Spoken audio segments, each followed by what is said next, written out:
Hi, Sandy Wyllie. Welcome to my mental health channel, where I wipe away the stigma of mental illness by talking about my own struggles, having borderline personality disorder, post-traumatic stress disorder, anxiety and panic attacks, depression. I talk about narcissism and my narcissistic mother who abused me. I talk about schizophrenia, and I wrote a book about life with my schizophrenic father, and the link is down below in the descriptions. It's available on Amazon for you to purchase. I also talk about my unethical psychologists who sexually exploited me and abused me, and I wrote books about them too, and the links to those books that are down below in the details, they're all available on Amazon. I talk about a plethora of other mental health issues. I also come on here and try to build people up by sharing what I'm going through, and so part inspirational as well, inspirational, motivational, as well as mental health, because that all ties into mental health. But I only come on as a former patient of almost 20 years. I am not a licensed therapist. I do not hold a degree in psychology, so I cannot diagnose you or give you a professional opinion. All I ask of you in return is your kindness and respect always in the comments. Please be kind to me, be kind to other people. We don't need to agree on everything, but we do need to show respect and kindness always. Now, if you are new to my channel, welcome, welcome. Hit that subscribe button down below in the lower right hand corner. That way you'll be notified every time a new video comes on. It's 100% free, so stick around, take a chance, give it a thumbs up. You like it, share it with your friends and family, spread the love, share it on your other social media platforms, and feel free to comment and share your own struggles with me as well. I will always, respond back to your comments. So today's topic is how to get out of a rut. How many people are in a rut right now? Raise your hands, because I'm one of them. Well, let me congratulate you first, because if you are watching my video, how to get out of a rut, that's the first step.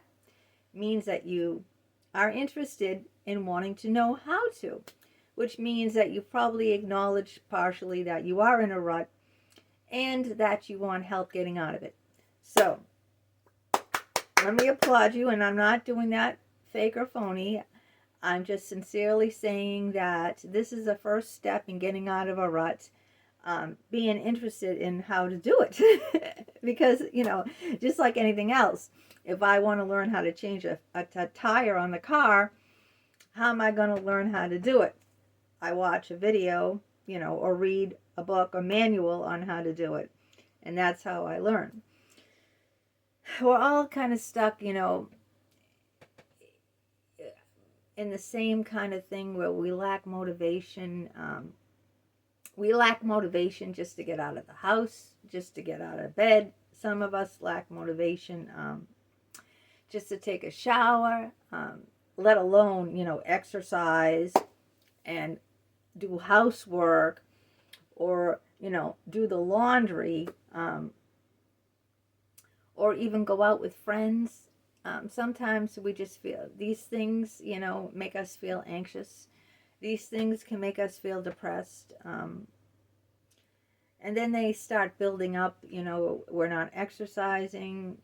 So see, a body in motion stays in motion. A body at rest stays at rest. So if we don't have motivation to exercise today, tomorrow comes and we find ourselves in the same place and go, I don't want to, and then days go by, weeks go by, then it's very harder to get back on track.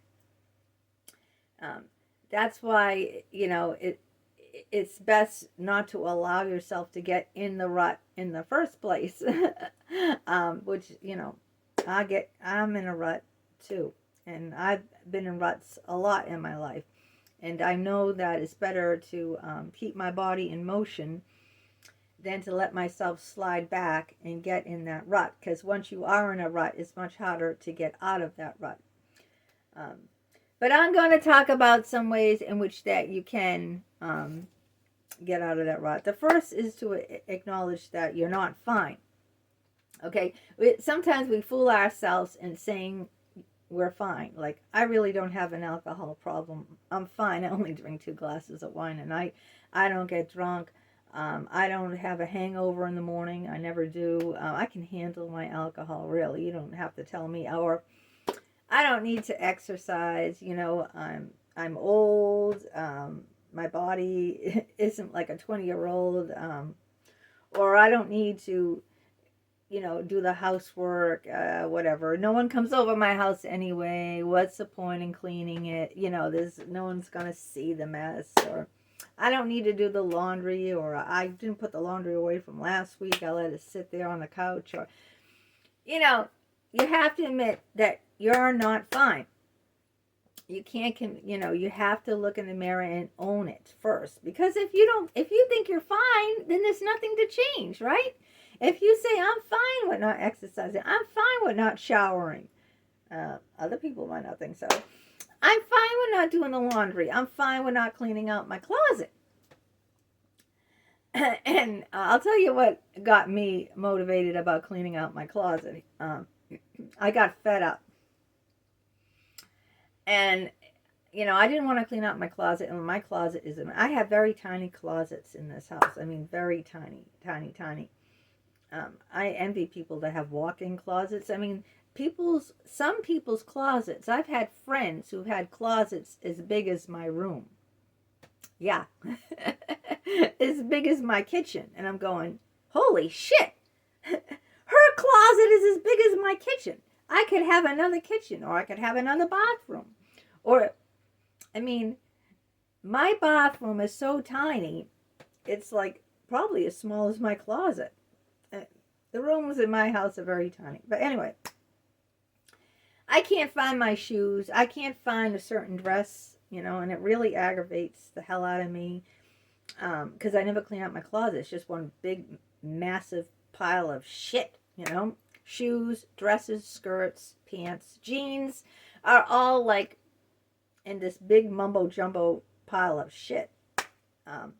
And if I want to find a pair of shoes, there's so much scattered all around with pillows and blankets.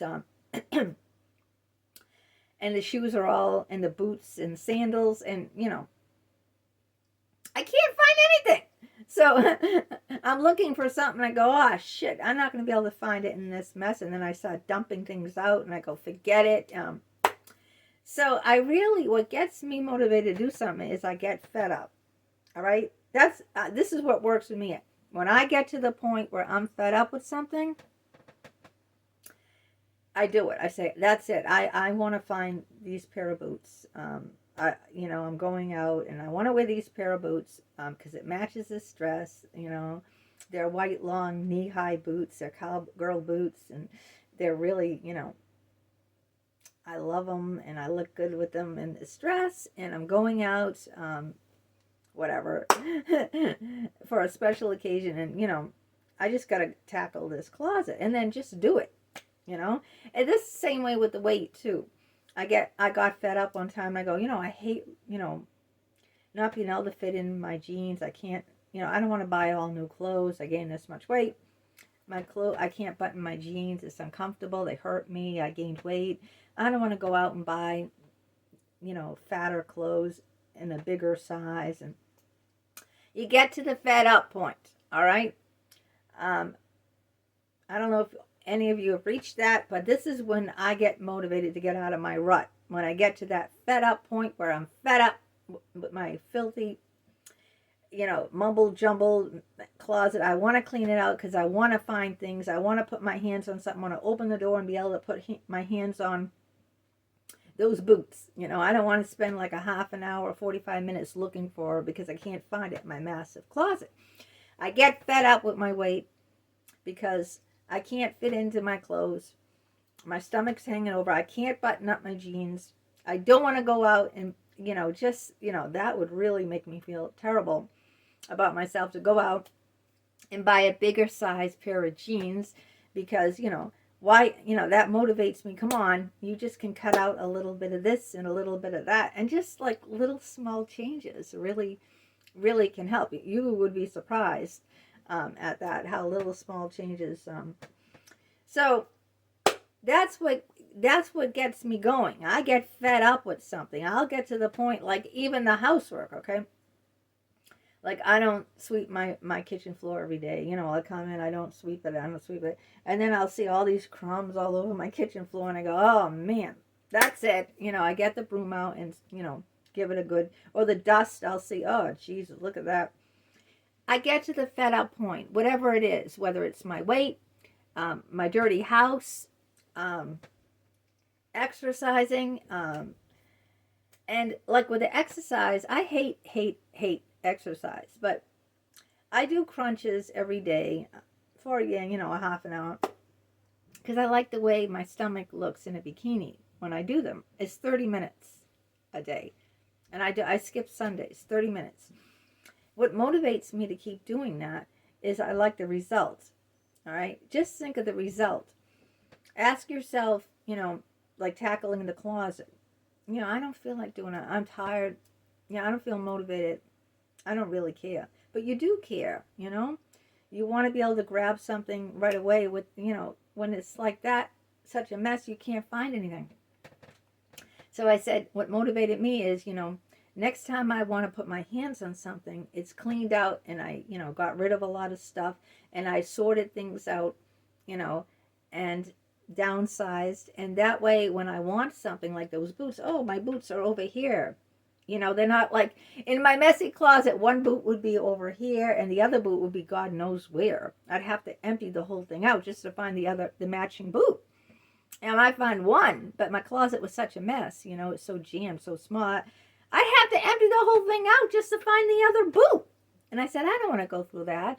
It's time consuming. Being lazy is time consuming. So I said, what motivated me is I clean this out once and keep it clean. It's easier to keep it clean once it's already clean.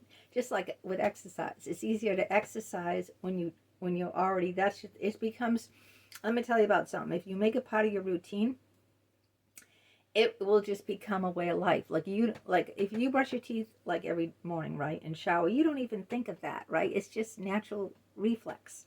You don't think, oh, I mean, maybe some of you do, but if you do it every day, I don't think I would have to pull the toothbrush out. I have to untwist the cap.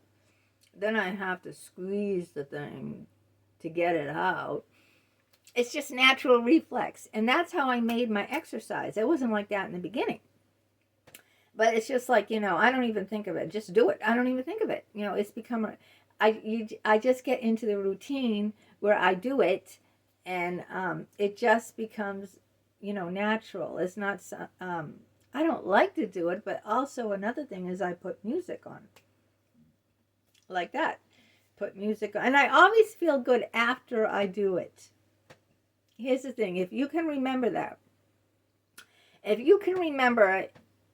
that will motivate you even when you don't want to do it. You're really too tired to do it. What will motivate you is you think that, you know what, I'm going to feel better about myself if I lose 5 pounds. I will. I'll feel better. So do I need to eat this dessert tonight? Won't I feel better about my body when I look in the mirror and I see, I feel confidence that I lost some weight? Won't I feel better when I want to find those boots, that they're right there where I put them because I arranged everything neatly, not in one mass with pillows and blankets and jeans all over the closet floor? I can't find them. It takes 45 minutes to find a pair of boots. I'll feel better once I do this. See? So it's like you give yourself this motivational talk, all right? I do it, and you can do it to yourself too. You tell yourself that, right now you don't feel like doing anything, You don't feel like, you feel like eating that cake. You feel like eating that ice cream on the couch, watching your Netflix. I mean, this is going to give you a dopamine rush. This is what it feels good in the moment, you know. But if you give yourself that motivational pep talk in the back of your head, maybe this feels good in the moment right now. But how's it going to feel tomorrow, okay? When you feel sluggish from all the sugar you ate, when you gain an extra 5 pounds, when you look in the mirror and really don't like yourself, you're not happy with how you look, when you want to find something in your closet and you just can't because you didn't clean your closet out. You know, think about right now, like in this, everyone only thinks about what they want in the moment. They don't think about, like, I do the same thing. I'm not blaming you people. I do it all the time. What feels good right now, you know? I don't give a shit about tomorrow. What's going to happen tomorrow? Right now, I want that big piece slab of chocolate cake loaded up with ice cream and hot fudge and But how long is that going to last? How long is that going to feel good? I eat fast, all right? So eating that cake or whatever and that gallon of ice cream is probably going to take me no more than 5 minutes maximum. All right, so 5 minutes of pleasure, and then it's down on my hips for days and weeks, right? So think about it. It doesn't add up, does it? 5 minutes of pleasure you get, or whatever. Maybe you're not going to take more than 10 minutes to eat a slice of cake. 5 or 10 minutes of pleasure of having that go down, feeling that good. Think about the agony. You're not going to like yourself. I know, because I don't like myself when I'm gaining 5-10 pounds. I don't like it. I don't like myself. I don't like looking in the mirror. Excuse me. I don't like how I look, how I feel in my clothes. I don't feel comfortable in my clothes. And, so if you just think like that and say, okay, maybe on occasion, you can't deny yourself all the time. On the weekend, I'll splurge. Or I'm at a party, I'll splurge, or it's a holiday. But I'm talking about on a day-to-day basis, all right? That's what I'm talking about. On a day-to-day basis, you say to yourself, how am I going to feel tomorrow what I'm doing right now? Or if I do something, like cleaning something out, I'm going to feel better about it, after I do it. So that's the kind of pep talk I give myself to do it. A lot of times you can't wait to be motivated to do something. You just have to do it anyway. I mean, this happened to me a lot of times. You know how like you're tired and you don't feel like going out? And your friends might say, oh, come on, and you go, I really don't feel like getting dressed up. I don't want to do it. But then, they convince you to do it. You go out and you say, hey, I'm having a good time. I'm glad I came. How many times has that happened to you? It's happened to me before in the past where I didn't feel like doing something and I really had to be pushed to do it. And then when I did it, I said, hey, I'm having fun. Maybe I didn't feel like doing it, but sometimes you can't wait to be motivated. You have to take action too. That's another thing. That if you give yourself the pep talk and it's not working and you still don't feel motivated, you just got to get up and do it. Anyway, take the action. And by taking action, you will get motivated. I know it doesn't make sense. You feel like you have to be motivated to take action. But I'm telling you that you don't. If it doesn't work for you, take the action anyway and just do it even though you're not motivated at all. And you'll feel better. I'm almost 60, all right? I have done it. I have done things that I was not motivated to do and done it, and always, most of the time, like 9 out of 10 times, felt better that I did it after I did it. So if you take that advice, and even if you can't give yourself that pep talk and feel like, you got to just down that cake right away, no matter how bad you're going to feel afterwards, if you can't, how do you prevent yourself from not doing something? Say, well, what can I do in place of that? you got to learn how to set boundaries with yourself. We always talk about, in my videos, I talk about setting boundaries. If you watch some of my other videos with other people, but guess what? You got to start first with number one, with yourself. You can't set boundaries with other people if you don't even know how to set boundaries with yourself. So you got to learn how to set boundaries with yourself.